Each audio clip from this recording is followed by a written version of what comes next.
Hello everyone, আসসালামু আলাইকুম। সবাই কেমন আছেন? বাসায় তৈরি মজাদার চটপটি নিয়ে আজকের ব্লগ। আই হোপ আজকের ব্লগটা আপনাদের ভালো লাগবে। বৃষ্টিময় বিকালে গরম গরম চটপটি বেস্ট আইটেম।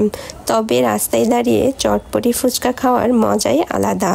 প্রথমে মটর ডাল আলু সিদ্ধ করে নিলাম, সাথে কিছু ফুচকা ভেজে নিব।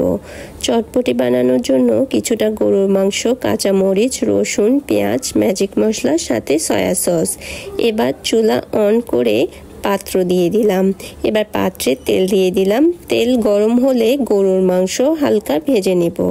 গরুর মাংস কুক হতে সময় লাগে, কিন্তু চিকেন হতে সময় লাগে না, তাই সময় নিয়ে ভেজে নেব। দেন পেঁয়াজ, রসুন, কাঁচামরিচ দিয়ে দিলাম। তারপর ম্যাশ করা আলু আর সয়া সস দিয়ে দিলাম। তারপর ম্যাজিক মশলা দিয়ে দিলাম। ভালো করে এখন কষিয়ে নেব। এরপর মটর ডাল দিয়ে দিলাম। দেন মিক্সড। এরপর পরিমাণ মতো হালকা পানি। এবার পরিবেশনের পালা। বাটিতে চটপটি নিয়ে নিলাম, হালকা শসা, তারপর কিছুটা ডিম, কয়েকটা ফুচকা। রেডি এক বাটি গরম গরম চটপটি। কার কার আমার মতো দোকানে গেলে চটপটি খাবো নাকি ফুচকা এই নিয়ে কনফিউজড হয়ে যান।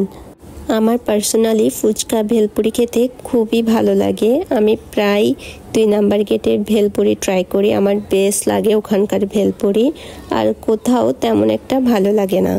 সবাই ভালো থাকবেন। আল্লাহ হাফেজ।